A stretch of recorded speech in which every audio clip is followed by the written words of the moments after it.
The mountain air of Pine Ridge, Montana, carried the scent of frost and pine resin, a clean, sharp smell that cut through the lungs like winter itself. At 6,000 feet elevation, autumn arrived early and stayed late, painting the aspen groves in violent yellows and burning oranges that stood out against the dark green wall of lodgepole pines climbing the ridges. Lieutenant Commander Marcus Steele drove his weathered Jeep Wrangler along the two-lane highway that snaked through the valley, one hand resting lightly on the wheel, the other scratching the broad head of the German Shepherd sitting in the passenger seat. The Jeep's suspension creaked over the uneven pavement, a rhythm that had become almost meditative over the past 3 days of driving from Virginia Beach to this remote corner of the American West. Marcus was a man constructed from hard angles and quiet discipline. At 38, his face bore the weathered quality of someone who had spent years squinting into desert suns and salt spray. A jagged scar traced from his left eyebrow to his temple, a souvenir from Kandahar that he never discussed. His hair, cropped close to military regulation despite being on leave, showed the first threads of silver at the temples. His frame was compact but dense, the kind of musculature that came from functional strength rather than vanity, built carrying 60-pound packs through mountains and pulling teammates from burning vehicles. Beside him, sitting with perfect posture despite the bumpy road, was Thor. The German Shepherd was a specimen of canine perfection, 95 pounds of trained muscle, with a coat of deep black and burnished tan that gleamed with health. Thor's amber eyes tracked every movement outside the vehicle with the intensity of a radar system. His ears swiveling independently to catch sounds Marcus's human hearing couldn't detect. This was not a pet. This was a decorated military working dog, a staff sergeant in rank, with 3 deployments and a Silver Star equivalent for canine valor pinned to his service record. CTA number 1, 250 words in. If you're enjoying this story so far, don't forget to hit the like button and subscribe. Drop a comment telling me where in the world you're watching from. I love hearing from you. They were heading to Pine Ridge for one reason: rest. The word felt foreign to Marcus, like a language he'd once spoken but had forgotten the grammar of. His commanding officer had been blunt during their last conversation. "Steele, you've been downrange for 16 months straight. You're seeing ghosts in every shadow and flinching at car doors. You need to decompress before you become a liability." The order had been non-negotiable: 30 days of mandatory leave, no base, no mission briefs, no classified communications. Marcus had chosen Montana because it was the opposite of the sand and chaos of his recent life.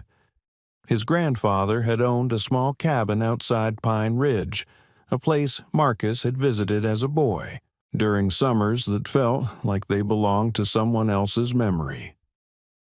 The old man had passed 5 years ago, leaving the property to Marcus in a will that simply read, "For when you need silence." The town of Pine Ridge appeared around a bend in the road, tucked into a valley where Copper Creek ran clear and cold over rounded stones. It was the kind of place that time hadn't forgotten so much as politely ignored. The main street stretched for 6 blocks, lined with false front buildings that had been standing since the 1880s when silver mining had briefly made the town relevant. Now it survived on logging, a handful of ranches, and the occasional tourist who got lost looking for Yellowstone. Marcus pulled into the gravel lot of Maggie's General Store, the engine ticking as it cooled. Through the dusty windshield, he could see the town square with its weathered bronze statue of a miner, the American Legion Hall with its faded flag, and across the street, the Pine Ridge Diner, its neon open sign flickering with electrical uncertainty. "We'll grab some supplies, buddy," Marcus said softly to Thor. "Then we disappear into those mountains for a month. No people, no problems, just peace." Thor chuffed, a sound of acknowledgement, and waited for the hand signal before leaping gracefully from the jeep. They walked together toward the store, Marcus's boots crunching on gravel, Thor's paws making no sound at all. For the first time in years, Marcus felt the knot between his shoulder blades begin to loosen. The mountains rose around them like protective walls, and the air tasted of possibility. This was going to be good, he thought. He had no idea how wrong he was. 5 blocks away, in a small ranch-style house with peeling yellow paint and a chain-link fence that leaned at dangerous angles, lived Arthur Brennan. At 73 years old, Arthur was a relic of a different America, the kind forged in the jungles of Vietnam and tempered by decades of quiet endurance. His body had betrayed him over the years. His left knee, shattered by shrapnel and Kyasan, now required a cane to navigate even short distances. His hands trembled with a constant rhythmic shake, a gift from Agent Orange exposure that the VA had finally acknowledged 30 years too late. But Arthur's eyes were clear, sharp, the pale blue of mountain ice. They held an intelligence and dignity that age and hardship had only refined. This morning, as he did every morning, Arthur stood in his small kitchen, methodically preparing breakfast for 2. Scrambled eggs, cooked slow and low in a cast-iron skillet his wife had bought in 1972, toast, buttered precisely, and a large bowl of kibble mixed with boiled chicken, cooled and chopped fine. At his feet sat Gunny, a 13-year-old Labrador mix with a graying muzzle and soulful brown eyes that still held traces of the puppy who had bounded into Arthur's life over a decade ago. Gunny had been a gift from Arthur's daughter before she'd moved to Seattle for work, a companion to ease the loneliness after Arthur's wife, Margaret, had lost her battle with cancer. The dog was Arthur's universe now. Every creaking step Arthur took, Gunny followed, his arthritic hips working to keep pace. When Arthur sat in his recliner to watch the evening news, Gunny's head rested on his slippered feet. When nightmares from the war jerked Arthur awake at 3 a.m., it was Gunny's warm weight against his chest that reminded him he was home. He was safe. He was alive. "Good boy, Gunny," Arthur murmured, setting the bowl down on the cracked linoleum. His voice was rough, scarred by years of shouting orders over helicopter rotors and decades of cigarettes he'd finally quit 15 years prior. "Eat up, old friend. We've got a walk to take." The walk was ritual. Every morning at 8 o'clock, Arthur and Gunny made the 6-block journey from the Yellow House to the Pine Ridge Diner. It took them 20 minutes, Arthur's cane tapping a steady rhythm on the sidewalk, Gunny padding patiently beside him, never pulling on the worn leather leash. The diner was where Arthur met the other veterans, 3 Korean War survivors and 2 Gulf War vets, for coffee and the kind of conversation that only men who'd seen combat could share.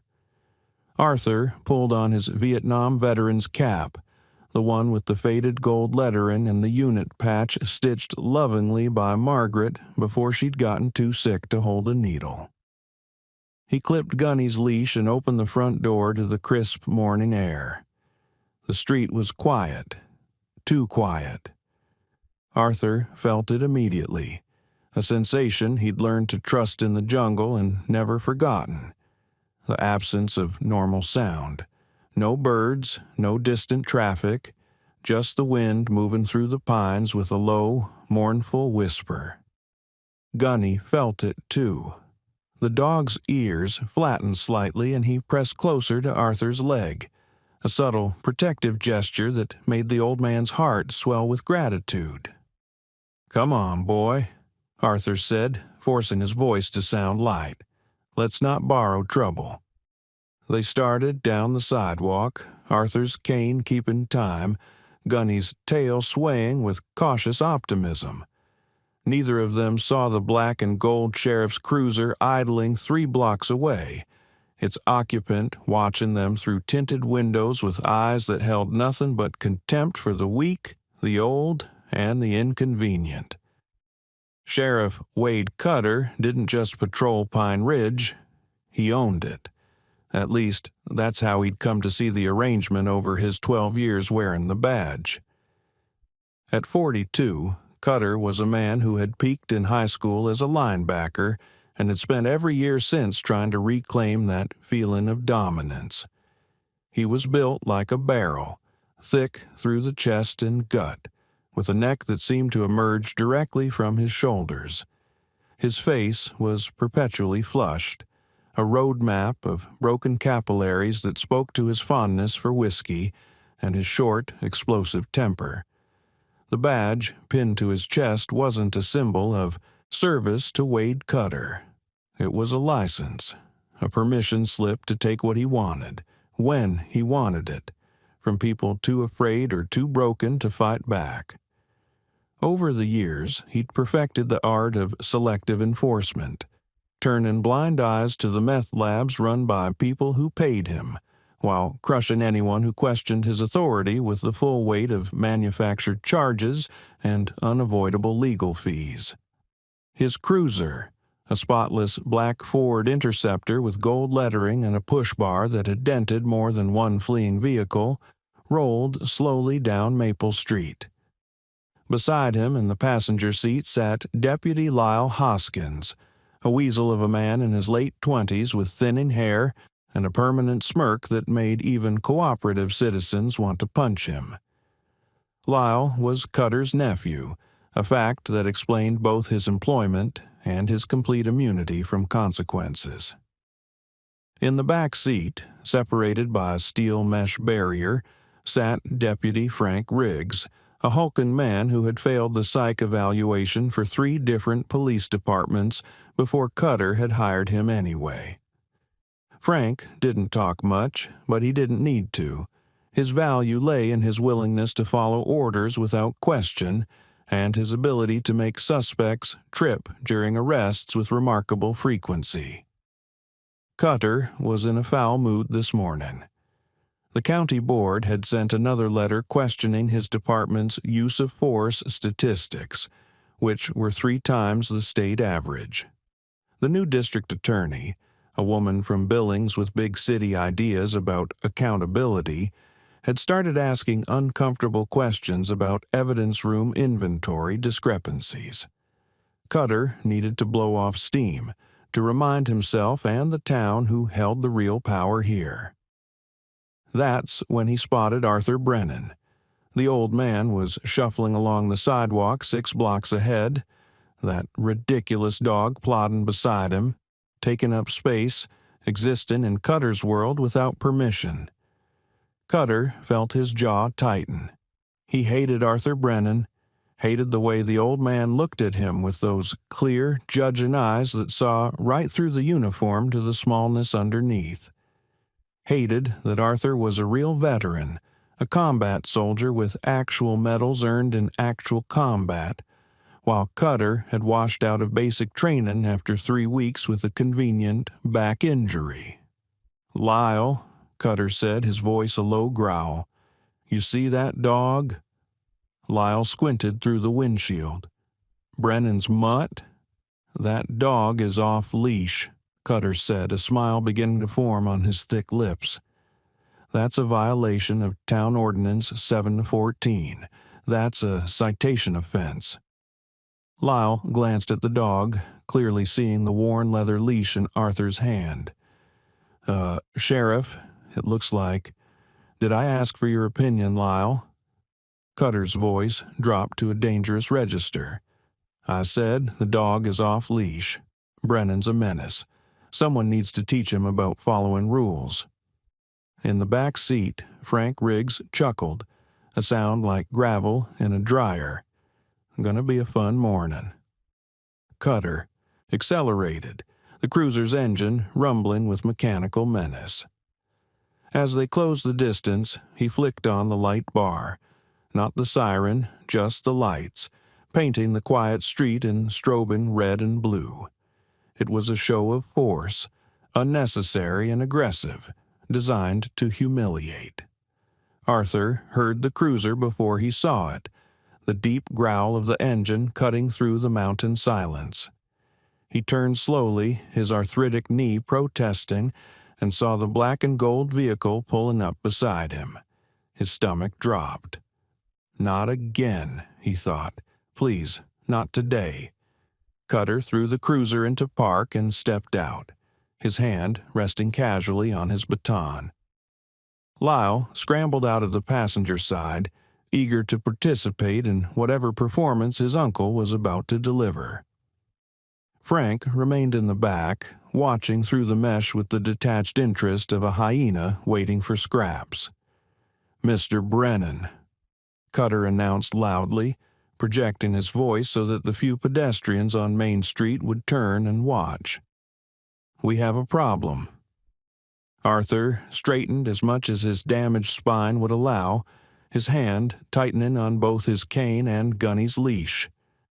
"Morning, Sheriff," he said, keeping his voice level, respectful. "Is there something I can help you with?" Cutter walked around the front of the cruiser, his boots striking the pavement with deliberate heaviness.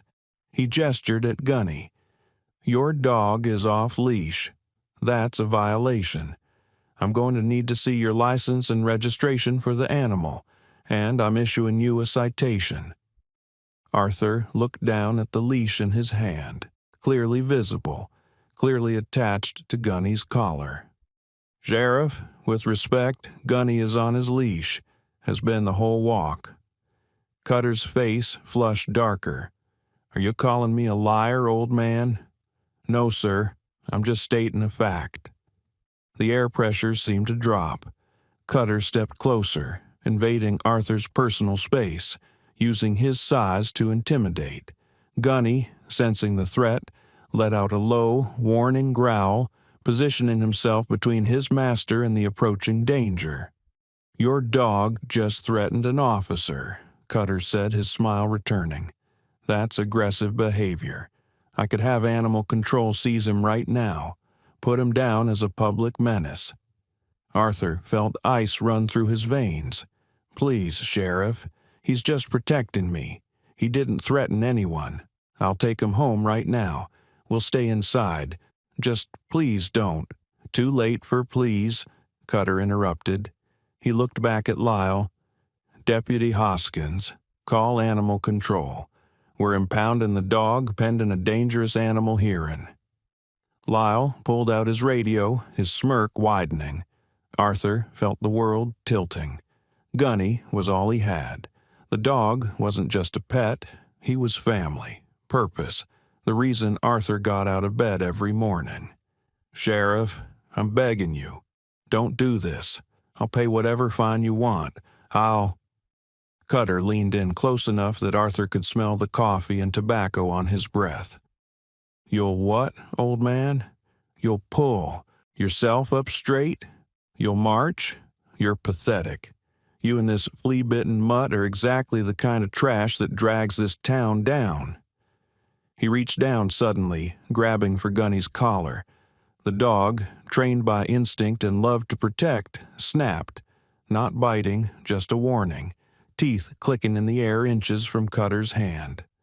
Cutter jerked back, his face twisting with rage. "That's assault on an officer." He drew his baton. Arthur saw it coming, tried to step between them, but his knee buckled. He stumbled, and in that moment of vulnerability, everything that had been simmering finally boiled over into violence. The storm had arrived. Wade Cutter's baton came down with the full force of his rage and insecurity, a black blur of polymer and steel-seeking flesh. Arthur Brennan, off balance on his bad knee, couldn't dodge. The weapon struck him across the shoulder with a sickening crack that echoed off the false front buildings. Pain exploded through Arthur's upper body, white-hot and electric, radiating from the point of impact down his arm and into his chest. The old veteran crumpled, his cane clattering to the sidewalk as he went down hard on his right side. His Vietnam veteran's cap tumbled off, rolling into the gutter, the faded gold letters catching the morning sun. Arthur's vision swam, black spots dancing at the edges, but through the haze he saw Gunny's face, the dog's eyes wide with confusion and fear, trying to understand why the master he loved was on the ground. "Sheriff!" Arthur gasped, clutching his shoulder. "I didn't. The dog didn't." "Shut up," Cutter snarled. He stood over the fallen man, chest heaving, the baton still raised. The violence had felt good, a release valve for all the pressure that had been building. He'd crossed a line, and some distant, rational part of his brain knew it, but the momentum carried him forward. "You let your animal attack a peace officer. That's a felony."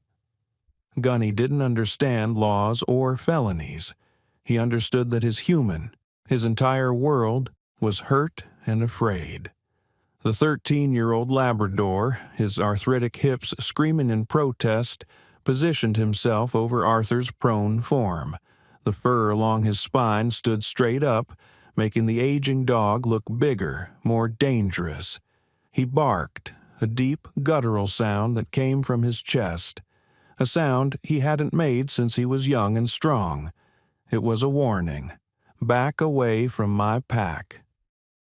Deputy Lyle Hoskins, emboldened by his uncle's violence and eager to prove his own worth, stepped forward from beside the cruiser. "I'll handle the dog, Sheriff." "Make it quick," Cutter growled, wiping sweat from his face. "And make sure it hurts." Lyle approached with a confidence born from years of bullying smaller creatures, cats, raccoons, anything that couldn't fight back effectively. He'd been the kid who threw rocks at strays, who laughed when animals yelped. Now he had a badge and the permission to indulge that cruelty with legal protection. Gunny saw him, coming. The dog's growl intensified, his body tense and ready, but he didn't leave Arthur's side. He wouldn't abandon his post. His duty was protection, even if his body was old and slow. Lyle pulled his boot back and kicked. The steel-toed boot connected with Gunny's ribcage with a hollow thump that made witnesses across the street gasp. The dog yelped, a high, keening sound of pain and betrayal, and was knocked sideways off Arthur's body. Gunny hit the concrete hard, his legs scrabbling for purchase, his breathing labored. "Gunny!" Arthur tried to push himself up, but Cutter placed a boot on his back, pressing him down. "Stay down, old man, or you get more of the same." Across the street, a small crowd had begun to gather. Mrs. Henderson from the flower shop stood frozen with her hand over her mouth. Dale Kowalski, who owned the hardware store, gripped the doorframe of his shop, his face twisted with anger, but he didn't move. He had 3 kids and a mortgage. Fighting the sheriff meant losing everything. Inside Maggie's general store, a security camera mounted above the door captured everything in grainy black and white. The elderly cashier, hands trembling, reached for the phone to call someone, anyone. But who do you call when the police are the problem? From the loading dock behind the Pine Ridge Diner, Marcus Steele heard the commotion. He'd been unloading supplies from his Jeep, stacking canned goods and dry food for his month in the mountains. Thor had been investigating the interesting smells behind the restaurant dumpster, his nose working overtime. The sound that stopped Marcus cold was the yelp, high-pitched, canine, pain. Every nerve in Marcus's body, honed by years of combat and partnership with military working dogs, went on full alert. He knew that sound. He'd heard it twice in his career, once when Thor had taken shrapnel from an IED, once when a teammate's K9 had been shot by a sniper. It was the sound of a dog in serious distress. Thor heard it too. The German shepherd's head snapped up, ears forward, body rigid. A low growl rumbled in his chest. "What was that, buddy?" Marcus asked softly. Another sound carried on the wind, a man's voice pleading. "Please, don't hurt him, he's old. He didn't mean—" Then the wet, solid thud of another kick connecting with flesh. Marcus didn't consciously decide to move. His body, trained for rapid response, was already in motion. He rounded the corner of the diner at a fast walk, Thor matching his pace, and turned onto Main Street. The scene took him 3 seconds to assess.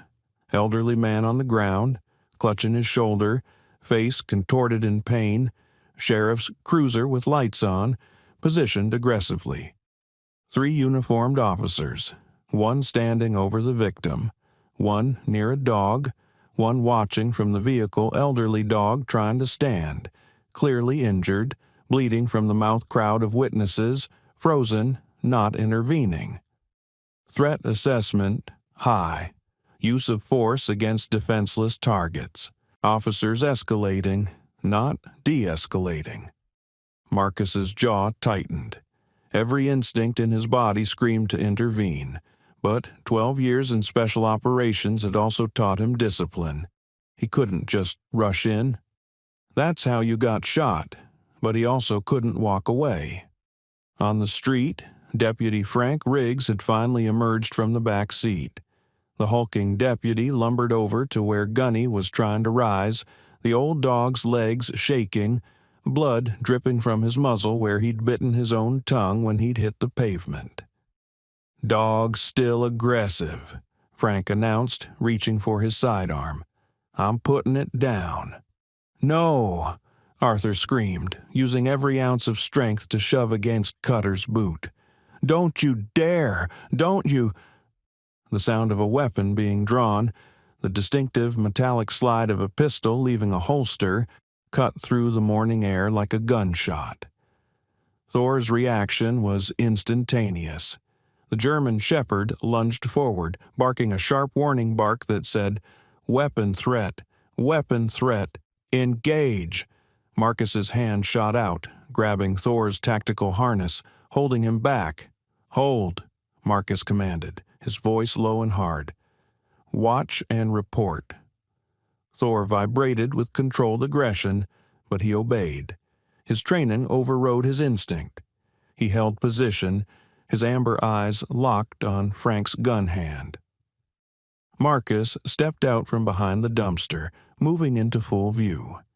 He walked with purpose, but not aggression, his hands visible at his sides, his face a mask of calm that concealed the tactical calculations running through his mind. Sheriff Cutter looked up, noticing the stranger for the first time. He saw a man in civilian clothes, faded jeans, a black t-shirt, hiking boots. Unremarkable, another nobody. "Sir, step back," Cutter barked. "This is official police business. Return to your vehicle." Marcus didn't stop walking. He closed the distance to 20 feet. 15. His eyes never left the pistol in Frank's hand, now pointed at the ground near the injured dog. "Officer," Marcus said, his voice carrying with the clarity of a parade ground command. "That animal is injured and presenting no threat. You have no legal justification to discharge your weapon." Cutter's face flushed darker. "Who the hell are you?" "A citizen, observing a peace officer about to commit animal cruelty in front of multiple witnesses." Marcus gestured to the growing crowd. Lyle Hoskins, feeling brave with 2 larger men backing him up, stepped toward Marcus. "You need to mind your own business, tough guy, before you end up on the ground next to Grandpa." Marcus stopped. He looked at Lyle with the kind of stare that combat veterans reserved for people who talked about violence but had never experienced it. "Is that a threat, deputy?" "It's a promise," Lyle sneered. On the ground, Arthur managed to turn his head, looking up at the stranger who'd appeared like an avenging angel.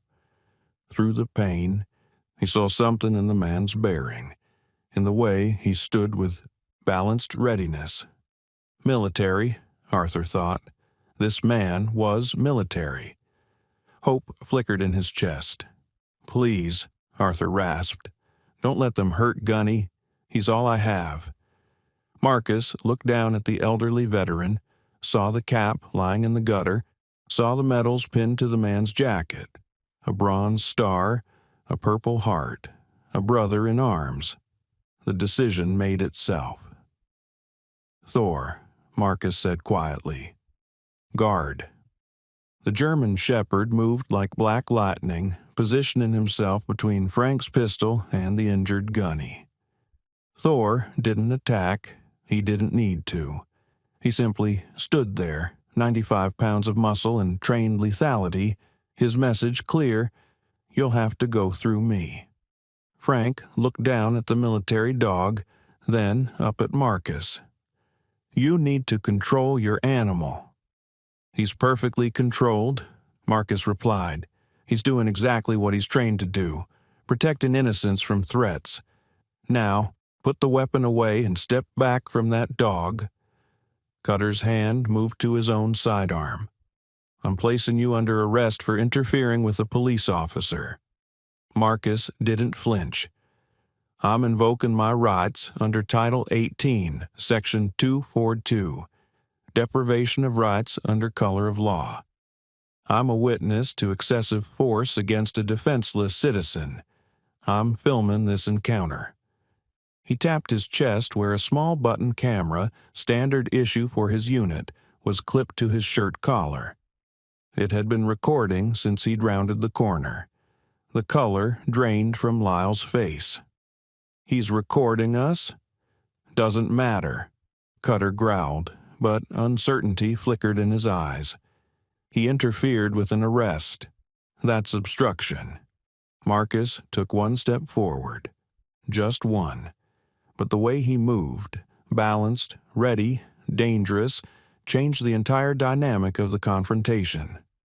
"Sheriff," Marcus said, his voice dropping to a register that made Thor's ears perk up, "you have 3 seconds to de-escalate this situation. 3 seconds to step away from that elderly man, call for medical assistance, and walk away. 3 seconds. Or what?" Cutter challenged. Marcus smiled, but it didn't reach his eyes. "Or you're going to learn the difference between wearing a uniform and being a warrior." The clock was ticking. The silence that followed Marcus Steele's ultimatum was brittle, charged with the potential energy of violence not yet released. Sheriff Wade Cutter stood with his hand hovering over his holstered pistol, his face a mottled map of rage and calculation. Every instinct in his bullion playbook told him to escalate, to dominate, to crush this interference before it undermined his authority. But something in the stranger's eyes gave him pause, a cold, absolute certainty that made Cutter's lizard brain scream warnings his ego didn't want to hear. Cutter was a predator, but predators recognized apex predators when they saw them. Marcus didn't move. He stood with his weight evenly distributed, his hands relaxed at his sides, his breathing slow and controlled. But his eyes, those piercing, blue eyes, tracked every micro-movement of the 3 officers, calculating distances, assessing weapon positions, identifying which target to neutralize first, if this went kinetic. Beside him, Thor remained in his guard position, a black and tan statue of controlled aggression. The military working dog's focus was locked on Deputy Frank Riggs, whose hand still rested on his holstered sidearm. Thor's training read the body language. Elevated heart rate, shallow breathing, hand on weapon. Threat level, high. Engagement posture, ready. On the ground, Arthur Brennan was using the momentary standoff to crawl toward Gunny. The old lab was lying on his side, his ribcage moving with labored breaths, blood staining his muzzle. Arthur's shoulder screamed with pain, but he ignored it, focusing only on reaching his companion. "Gunny, boy," Arthur whispered, his arthritic hands gently touching the dog's head. "I'm here. I'm here." Gunny's tail gave a weak thump against the concrete. Not a wag, just an acknowledgement. His brown eyes found Arthur's face, and in that moment of connection, the dog relaxed slightly. His pack was here. He wasn't alone. The crowd across the street had grown. Dale Kowalski from the hardware store had stepped fully out of his doorway now, joined by Tom Chen from the barber shop and Emma Rodriguez, who ran the town's only law office. Emma had her cell phone out, recording everything. Others followed suit. Half a dozen phones were now capturing the confrontation in high definition. Cutter saw them, saw the witnesses, saw the recording. The situation was spiraling out of his control, and control was the only currency that mattered to him. "Lyle," Cutter said through clenched teeth, not taking his eyes off Marcus. "Get on the radio. Call for backup from the county." "Sheriff," Lyle started, looking uncertain. "Do it now." Lyle scrambled back to the cruiser, yanking open the door and grabbing the radio mic. "Dispatch, this is Pine Ridge Unit 1. We have a 1039 civilian interference with arrest. Request immediate backup at Main and Maple." The radio crackled back. "Copy Unit 1. County Sheriff is 20 minutes out. State Patrol is 45. Do you need medical?" Lyle looked at Arthur, still clutching his shoulder, at the blood dripping from Gunny's mouth. "Negative on medical. Just backup." Marcus caught that. Negative on medical. They were refusing to call an ambulance for an injured elderly man they'd assaulted. The cold rage in Marcus's chest, usually carefully controlled, began to heat up. "Sheriff Cutter," Marcus said, his voice carrying across the street to the witnesses. "I'm going to say this once, clearly, for the record, and for all these witnesses. You struck an unarmed, elderly citizen. Your deputy kicked his service animal. You're now refusing medical assistance to an injured man. These are violations of use of force policies, animal cruelty statutes, and failure to render aid. I strongly advise you to de-escalate. Immediately." Cutter's lip curled. "Strongly advise? Who the hell do you think you are? You're nobody. You're a drifter with a dog who's about 10 seconds from being put down for menacing an officer." Thor's growl intensified at the threat, his lips curling back to reveal white fangs. Marcus's hand dropped to Thor's harness, a calming touch. "Easy, Thor. Hold." The dog obeyed instantly, the growl cutting off, though his body remained coiled and ready. That display of perfect control, the instant obedience, the discipline, registered with Cutter. That wasn't a pet, that was a trained animal. But trained by who? Deputy Frank Riggs, emboldened by the radio call for backup, took a step toward Marcus.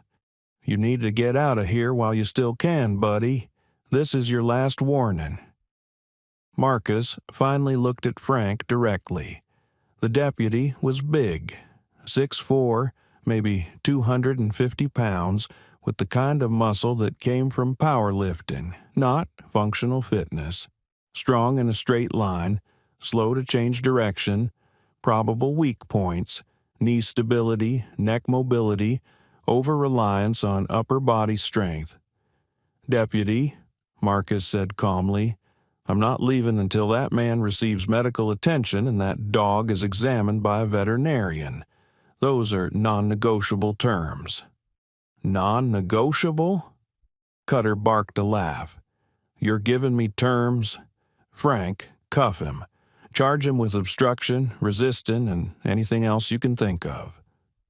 Frank moved forward, pulling his cuffs from his belt, his hand no longer on his weapon. Mistake.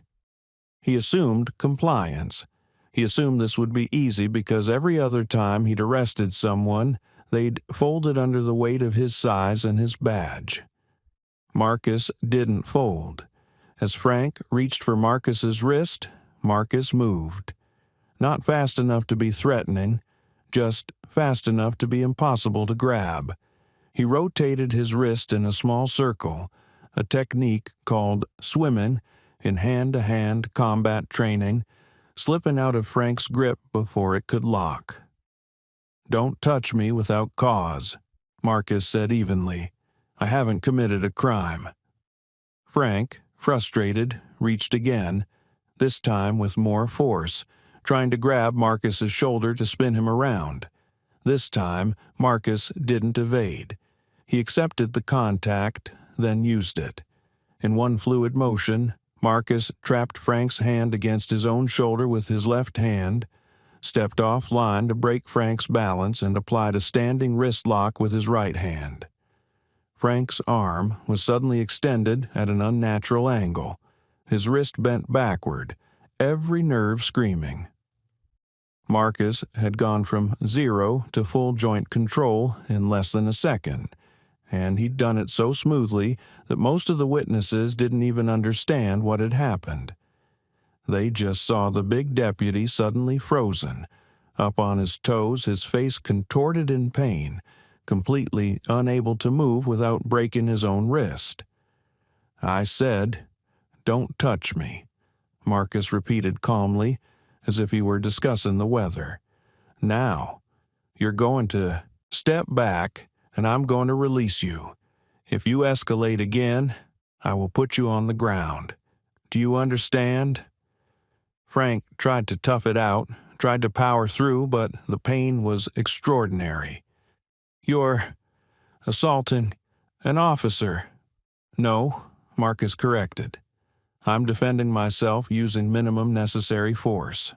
There's a difference." He released the pressure slowly, controlled, and Frank stumbled backward, clutching his wrist, his face red with humiliation. Cutter had seen enough. He drew his weapon. "Get down on the ground now," Cutter screamed, his voice cracking. "Face down, hands behind your head, or I will shoot you." The crowd gasped. Emma Rodriguez's phone captured it all. The sheriff pointing a loaded firearm at an unarmed man who'd done nothing but defend himself and protect an elderly veteran. Marcus looked at the gun, looked at Cutter's trembling hands, looked at the wild, desperate look in the sheriff's eyes. Calculations ran through Marcus's mind at light speed. Distance, 12 feet, too far to disarm safely Cutter's stance. Poor, weight forward, arms locked, high stress grip, crowd, too close, stray round could hit civilians. Thor, ready to engage, but dog versus gun was never a fair fight. Backup, coming, more chaos, more danger. This was a losing tactical scenario. He could disarm Cutter, probably without getting shot, but Lyle would draw. Someone would fire. Thor would attack, and people would die. The mission had changed. The mission was no longer about winning the confrontation. It was about protecting Arthur, protecting Gunny, protecting Thor, and protecting the witnesses. And sometimes protection meant strategic surrender. Marcus raised his hands slowly, palms out, making himself as non-threatening as possible. "I'm complying, Sheriff. I'm unarmed. I'm not resisting." "Face down, now," Cutter screamed again, adrenaline making him irrational. Marcus lowered himself to one knee, never taking his eyes off Cutter. "Thor, down. Stand down." Thor whined, a high-pitched sound of confusion and distress. Every fiber of the dog's being wanted to protect his handler. But the command was absolute. Slowly, reluctantly, Thor lowered himself to his belly, his eyes never leaving Cutter. Marcus placed his hands behind his head, interlocking his fingers. "I'm down. I'm compliant. Do not shoot." He lowered himself fully to the concrete, lying flat, his face against the cold pavement. Cutter rushed forward, planting a knee in Marcus's back with unnecessary force, wrenching his arms down to cuff him. The ratchet clicked tight.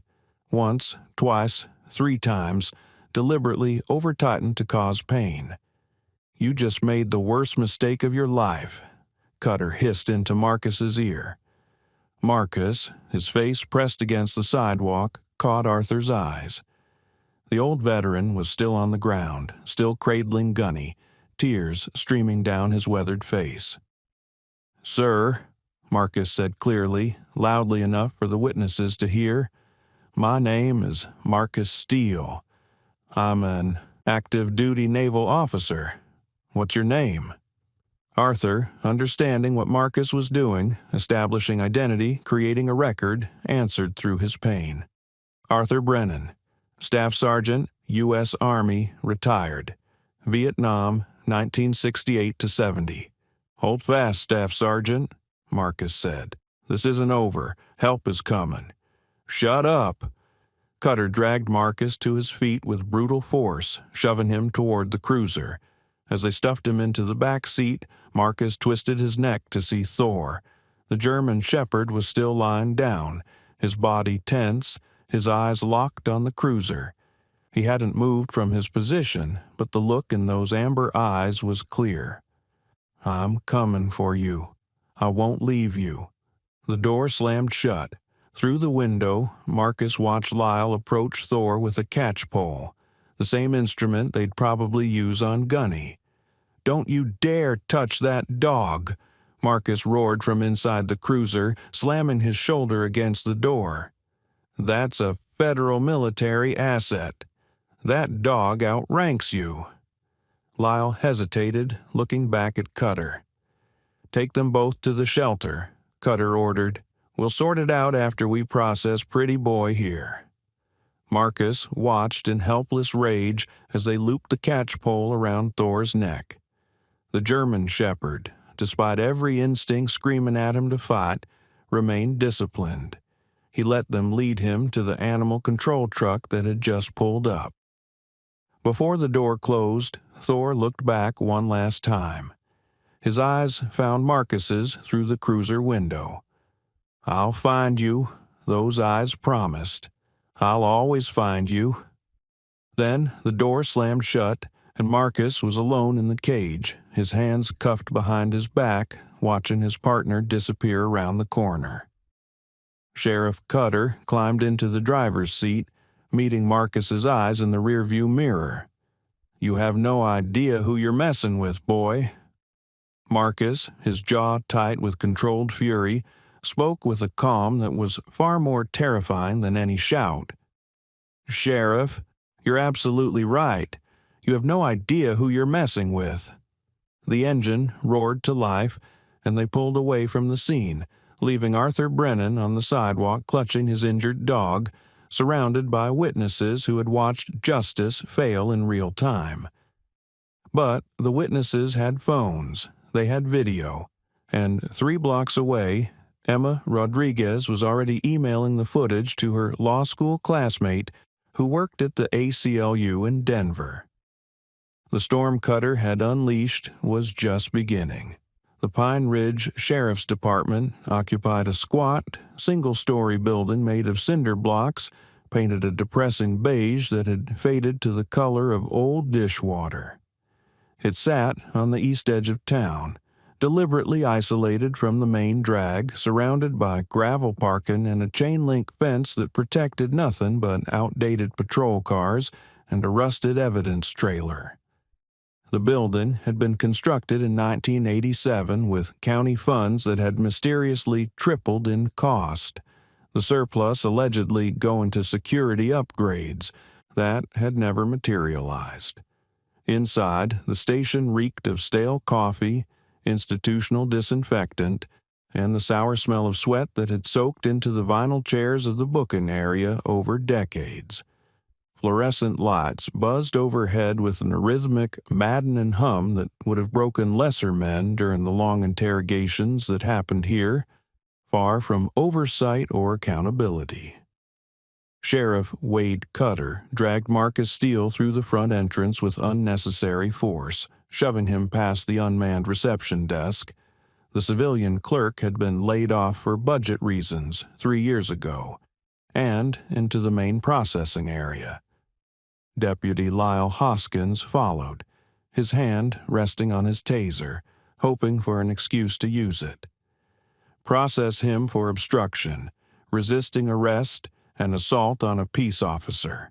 Cutter barked at Lyle, and add menacing with a dangerous animal. Lyle blinked.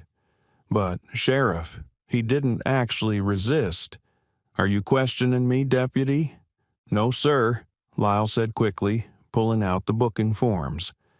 Marcus stood with his hands cuffed behind his back, his face impassive, his eyes tracking every detail of the room. The layout was simple. 1 desk for processing, 1 hallway leading to 3 holding cells, 1 door marked evidence that looked like it hadn't been opened in months based on the dust on the handle. 1 security camera in the corner, lens cracked, red recording light off. No working surveillance. Amateur hour, Marcus thought. These weren't peace officers. They were thugs with badges operating in a jurisdiction too small and too poor to attract real oversight. Cutter circled Marcus like a shark, his adrenaline still high from the confrontation, his ego demanding submission. Empty your pockets. Put everything on the desk. Marcus didn't move. I'm invoking my right to remain silent. I want my phone call, and I want to speak with the JAG office immediately. JAG? Lyle looked confused. Judge Advocate General, Marcus clarified, his voice patient, as if explaining to a child. Military Legal Counsel. I'm an active duty service member. You're required to notify my command within 4 hours of detention. Cutter's face flushed. He stepped close to Marcus, trying to use his physical presence to intimidate. You're not making any calls until I decide you can make calls, and I decide when this booking's done. So empty your pockets. Marcus looked at him steadily. If you reach into my pockets, Sheriff, you'll find a Department of Defense ID that says you just assaulted a commissioned officer. You'll find a command coin that identifies my unit. And you'll find documentation that the dog you just impounded is a ranked member of the United States military with legal protections under federal law. The air in the room changed. Lyle's hand moved away from his taser. Even Deputy Frank Riggs, who had followed them and rubbing his sore wrist, looked uncomfortable. You're bluffing, Cutter said, but his voice lacked conviction. Open my wallet, Marcus invited. Left back pocket. See for yourself. Cutter hesitated, then reached into Marcus's pocket, pulling out the worn leather wallet. He flipped it open, and his hands went still. The common access card was right there, government issued, recent photo clear as day. Steele, Marcus J. Lieutenant Commander, USN DOD. ID, redacted, expiration, 2027. Below it, in a clear plastic sleeve, was a heavy military challenge coin, gold and black, embossed with an eagle, anchor, trident, and pistol. The sealed trident. Cutter stared at the coin for a long moment. In the hierarchy of American military prestige, the sealed trident was near the apex. You couldn't fake it, you couldn't buy it, you earned it through hell, or you didn't have it at all. He'd just handcuffed, assaulted, and arrested a Navy SEAL commander. Lyle leaned over his uncle's shoulder, saw the ID, and went pale. Oh, shit. Shut up, Lyle. Cutter's mind raced through his options. He could release Marcus right now, apologize, claim it was all a misunderstanding, take the embarrassment hit but avoid the legal catastrophe, or he could double down, claim Marcus had presented a false ID, was impersonating an officer, that the arrest was legitimate. Push the lie until it became the official story. Cutter had built his entire career on doubling down, on betting that his word, backed by his badge, would outweigh the word of anyone who challenged him. It had always worked before. He'd been the biggest predator in this ecosystem for so long, he'd forgotten that bigger predators existed. "Fake ID," Cutter announced, snapping the wallet shut and shoving it into his own pocket. "We've got a stolen valor case here, boys. This yahoo's impersonating a military officer. That's a federal crime." Marcus's expression didn't change, but something cold and lethal flickered in his eyes. "Sheriff, you're making a catastrophic mistake. The only mistake was yours, coming into my town and thinking you're somebody." Cutter grabbed Marcus's cuffed arms and shoved him toward the hallway. "Get him in cell 2. I'll deal with this after lunch." They pushed Marcus into a windowless cell that contained only a steel bench bolted to the wall and a stainless steel toilet that smelled of bleach and neglect. The door slammed shut with a hydraulic hiss, the lock engaging with a heavy clunk. Marcus stood in the center of the cell, alone with his thoughts. He wasn't worried about himself. He'd been in worse places, been held in actual enemy compounds where the guards had real reasons to want him dead. This was a local sheriff on a power trip. Unpleasant, but ultimately manageable. What worried him was Thor, and Arthur, and Gunny. The old man had looked so fragile on that sidewalk, cradling his injured dog, tears cutting tracks through the dust on his face. A veteran, a brother, abandoned by the system he'd served. And Thor, separated from his handler for the first time since they'd been paired 4 years ago. The dog would be confused, stressed, probably aggressive with anyone who approached him. If they tried to put him down, as Cutter had threatened. Marcus closed his eyes, slowing his breathing, entering the meditative state he'd learned in SEAL training. Panic was the enemy. Emotion was the enemy. He needed to think clearly, to plan, to trust his training and his team. His team. Marcus's lips curved into a small, grim smile. Cutter thought he'd won. Thought he'd isolated a problem and could bury it in bureaucracy and intimidation. But Marcus wasn't alone. He'd spent 12 years building a network of operators, JAG lawyers, and command personnel who would move heaven and earth if one of their own went dark. And Marcus had been dark for exactly 37 minutes. In Virginia Beach, at Naval Special Warfare Group 2 headquarters, his commander's phone would have already received an automated alert. Commander Steele's emergency beacon inactive, last known location, Pine Ridge, Montana. The clock was ticking, but not for Marcus, for Sheriff Wade Cutter. Marcus sat on the steel bench, his wrists still cuffed behind his back, and waited. He'd been in the cell for 43 minutes. He knew because he'd been counting his breaths, a meditation technique that kept time while keeping his mind sharp. 1,038 breaths. 43 minutes. The door at the end of the hallway opened with a heavy metallic groan. Sheriff Cutter appeared, flanked by Lyle and Frank, but they weren't alone. Walking behind them was a man Marcus instantly categorized as local power. He wore an expensive Western-cut suit, ostrich leather boots that probably cost $3,000, and a Rolex that caught the fluorescent light. His silver hair was styled with gel, his face tanned and lined in the way that came from decades of outdoor recreation, not outdoor labor. "This him?" the man asked, his voice carrying the casual authority of someone used to owning everything he saw. "That's him, Mayor Briggs," Cutter confirmed. "The troublemaker who assaulted my deputies." Mayor Briggs, Marcus filed the name away, stepped closer to the cell bars, studying Marcus like he was livestock. "You picked the wrong town to play hero, son. Sheriff Cutter runs a tight ship here. We don't tolerate outside agitators stirring up trouble." Marcus looked at him with flat, emotionless eyes.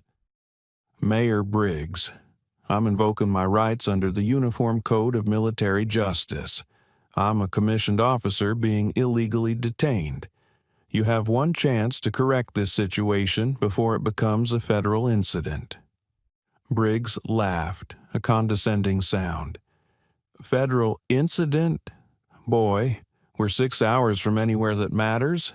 By the time any federal agent could get out here, you'll be processed, convicted by Judge Harmon, who's my brother-in-law, by the way, and doing 6 months for assault. Your military record won't mean a damn thing." "And that dog of yours?" Cutter added with a cruel smile. "Animal control says he's aggressive, tried to bite the handler. State law says dangerous animals can be euthanized after a 24-hour hold. Clock's ticking." The words hit Marcus like a physical blow. Thor. They were threatening Thor. For the first time since the arrest, Marcus felt the iron control slip. His jaw tightened, his breathing quickened, adrenaline flooding his system. The rage he'd been carefully containing began to heat up, threatening to boil over. Cutter saw it, saw the crack in the facade. He pressed harder. "You should see the old man, too, Brennan. Took him to county hospital. Turns out he resisted arrest, fell down some stairs, broke his collarbone. Tragic, but he's safe now. We're taking real good care of him." The implication was clear. They'd hurt Arthur worse. Probably while he was helpless, unable to defend himself. Marcus stood up slowly, the handcuffs biting into his wrists.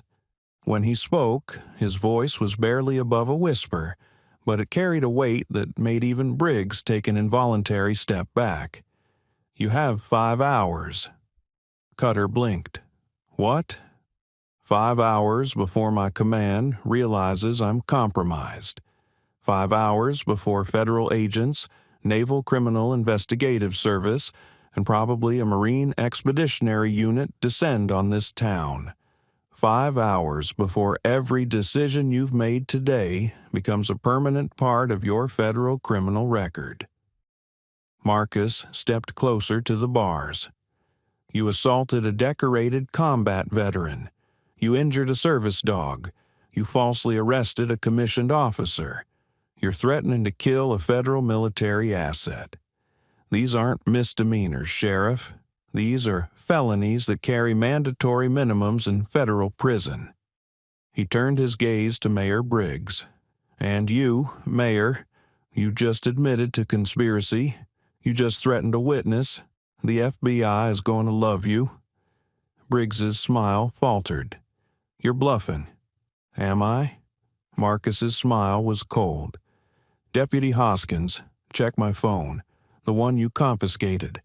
Look at the last outgoing message. Sent automatically when my biometric monitor detected elevated stress levels.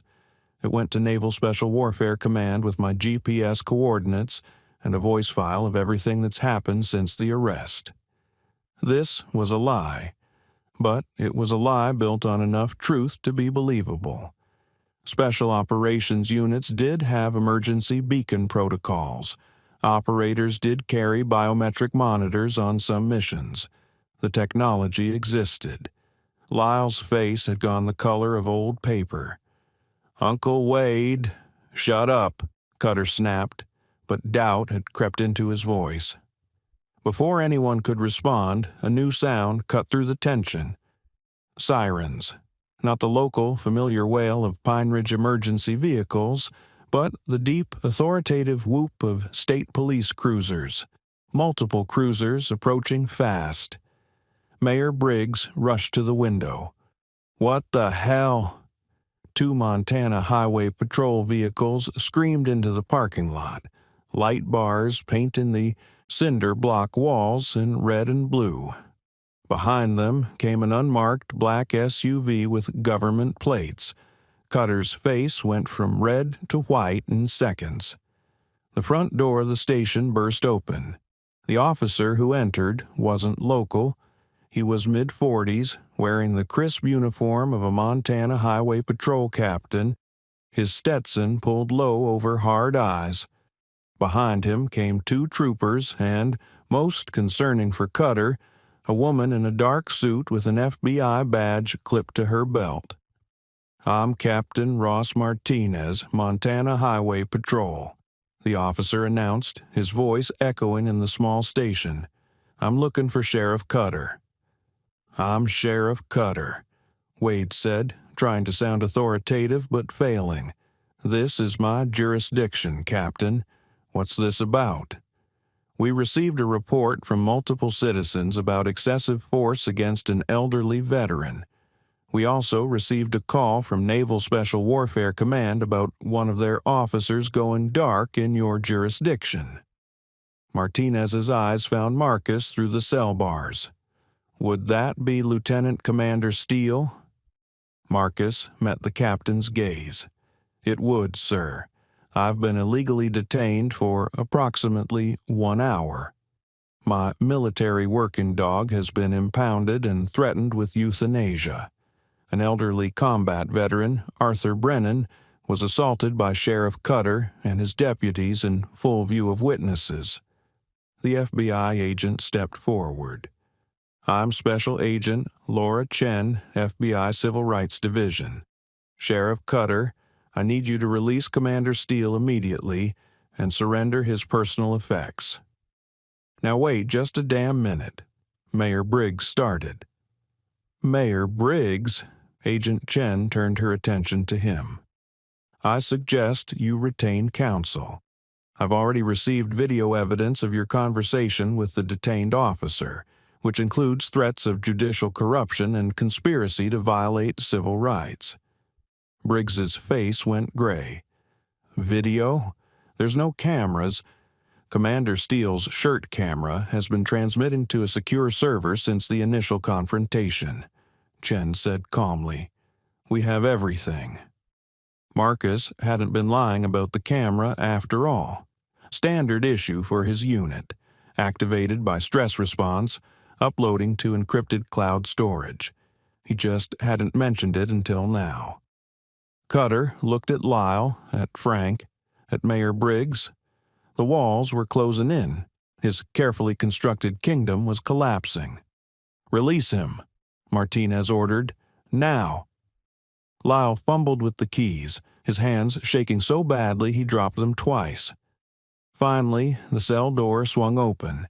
Marcus stepped out, and Frank reluctantly uncuffed him. Marcus rubbed his wrists, then immediately turned to Agent Chen. "My dog, Thor. He's at animal control. I need him secured immediately."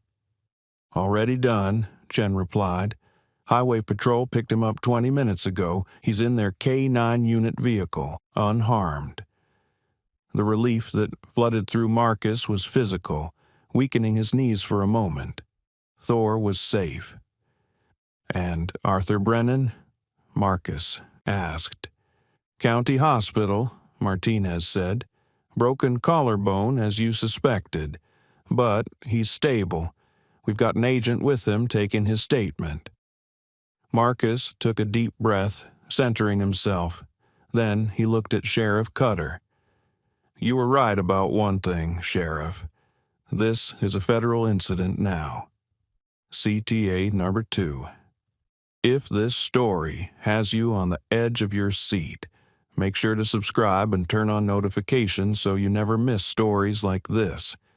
Your support means everything and helps me bring you more incredible true stories of courage and loyalty."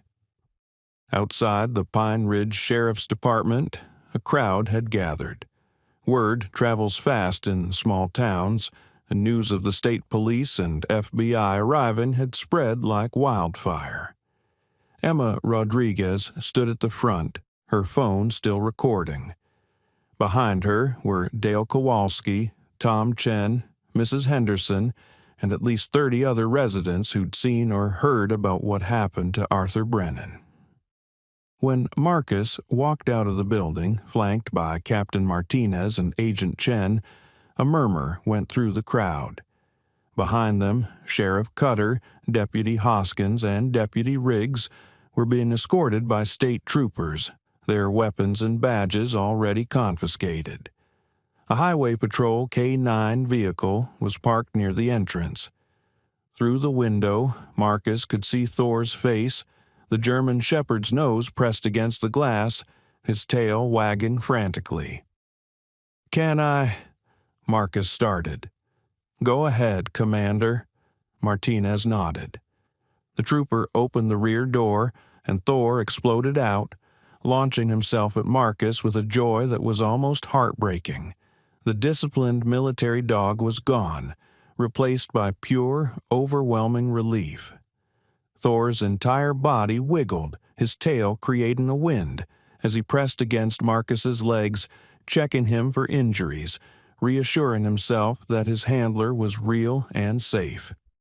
Marcus dropped to his knees, burying his face in Thor's fur, his arms wrapped around the dog's powerful chest. "I know, buddy. I know. I'm okay. We're okay."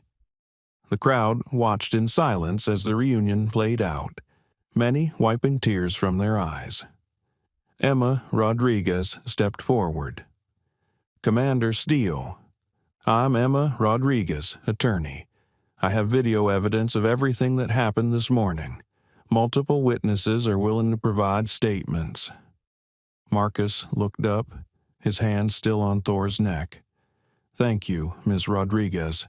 Make sure the FBI gets everything, and I need you to do something else. Find out about Arthur Brennan's medical bills. And Gunny, his dog. Where is Gunny?" Emma's face fell. "The veterinary clinic.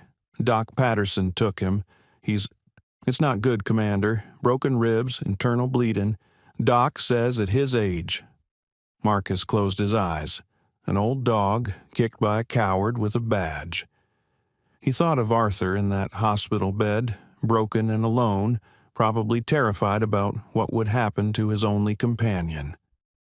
"Tell Doc Patterson I'll cover all medical expenses," Marcus said. "Whatever Gunny needs, and tell him I'm coming by as soon as I'm done here." Agent Chen approached. "Commander, we need your full statement. Then you're free to go." "One condition," Marcus said, standing.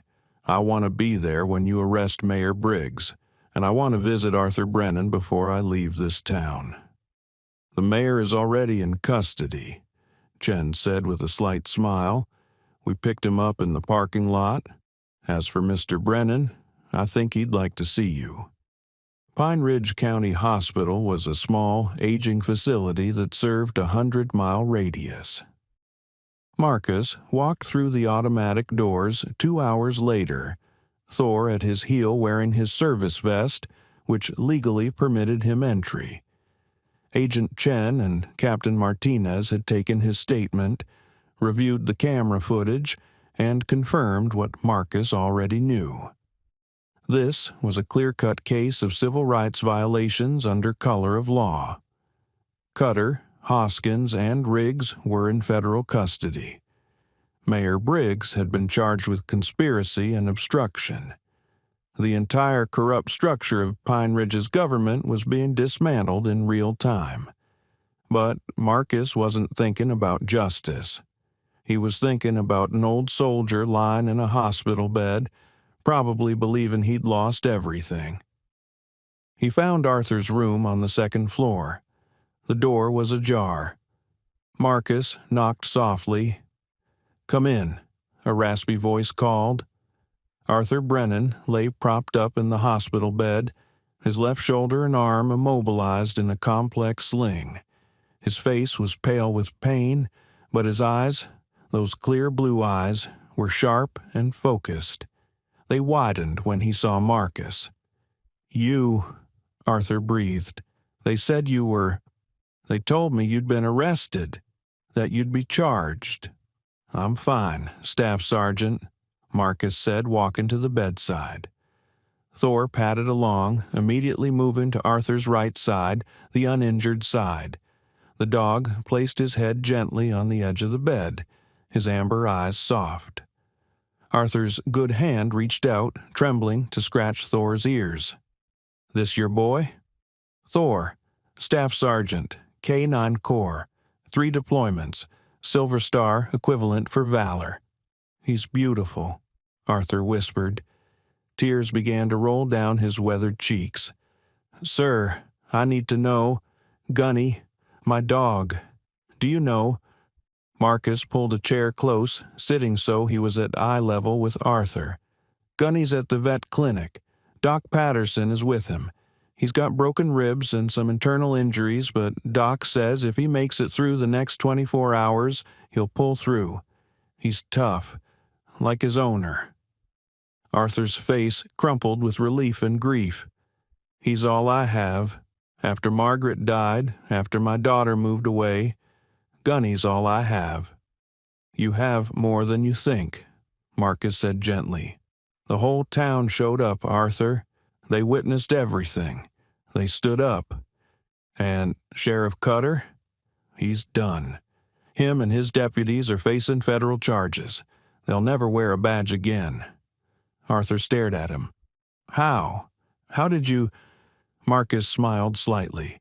"I'm Lieutenant Commander Marcus Steele, U.S. Navy SEALs. I've been taking down bad guys for 12 years. Sheriff Cutter was just another one." "Navy SEAL," Arthur repeated, understanding dawning. "That's why you moved like that. That's why you weren't afraid." "I was afraid," Marcus admitted. "I was afraid they'd hurt Thor. I was afraid they'd hurt you worse. But fear doesn't mean you don't act. You taught me that, Staff Sergeant. Your generation, you taught mine that courage isn't the absence of fear. It's standing up anyway." Arthur's good hand gripped Marcus's forearm with surprising strength. "Thank you. For my life. For Gunny's life. I don't know how to—" "You don't need to thank me. We're brothers. You served in Vietnam. I served in Afghanistan. Same uniform, different war. We take care of our own." There was a soft knock at the door.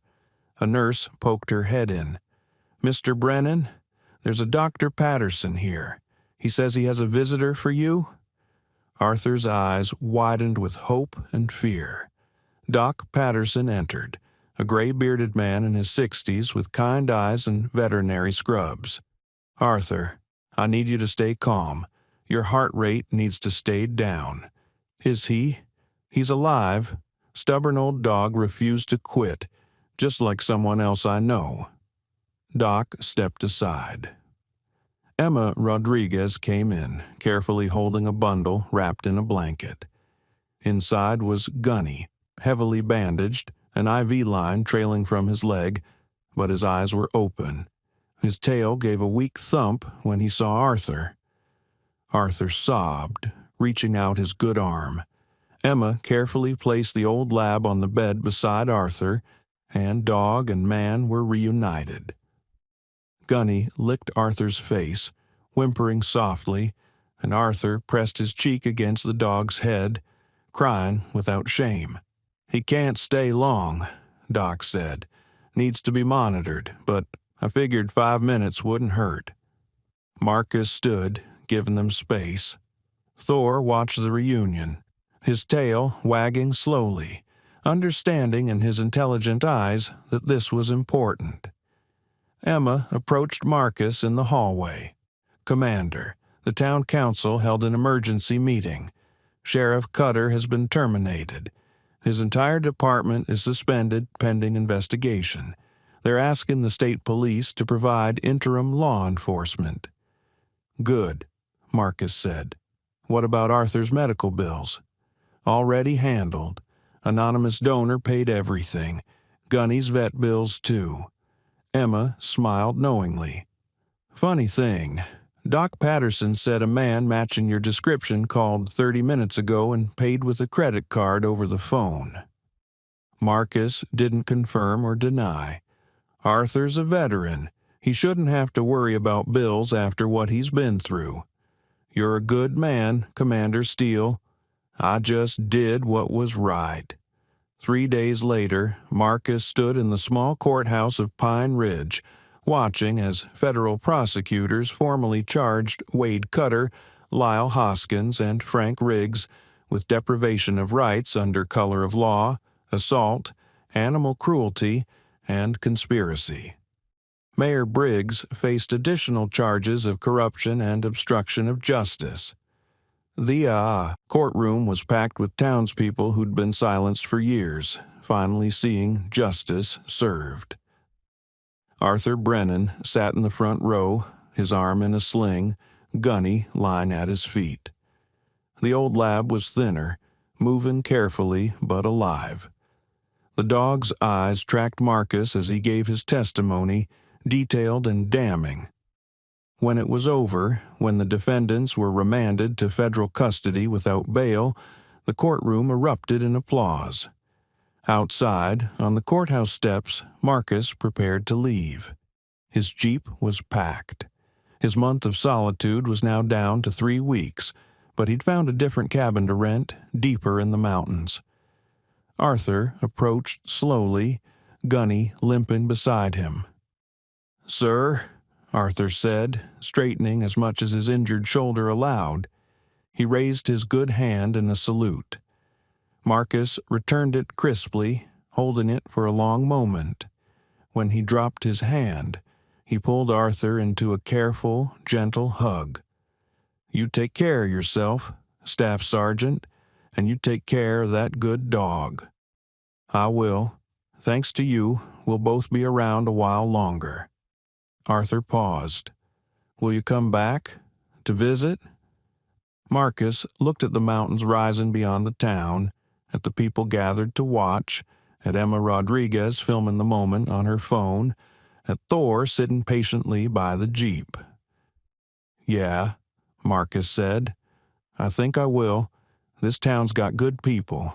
Just needed someone to remind them they didn't have to be afraid." 6 months later, Marcus returned to Pine Ridge. The town had changed. A new sheriff had been appointed, a woman named Sarah Brennan, Arthur's daughter, who'd left her job in Seattle to return home and rebuild the department with integrity. The diner had a new plaque on the wall, "In honor of those who stand up for others when no one else will."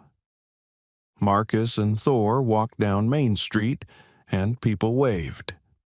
Mrs. Henderson from the flower shop brought Thor a treat. Dale Kowalski shook Marcus's hand. At the yellow house with the chain-link fence, Arthur was in the yard, throwing a tennis ball very slowly, very carefully. Gunny limped after it with determination, his tail wagging. "Commander," Arthur called, "come have coffee." Marcus opened the gate, and Thor bounded in, immediately touching noses with Gunny in the universal greeting of dogs who'd survived something together. Inside, over coffee that tasted like home, Arthur told Marcus about the town council's new civilian oversight board, about the community policing initiatives Sarah was implementing, about how fear had been replaced with hope. "You changed this place," Arthur said. Marcus shook his head. "No, you all changed it. I just reminded you that bullies only have power if good people stay silent." Through the window, they watched Thor and Gunny lying together in a patch of sunlight, 2 old soldiers finally at peace. Thank you so much for watching until the end. If this story touched your heart, please share it with someone who needs to be reminded that heroes still exist. Don't forget to subscribe if you haven't already, and let us know in the comments. What was your favorite moment? Was it Thor's loyalty, Marcus's protection, or the moment justice was served. We read every comment. God bless, and see you in the next story.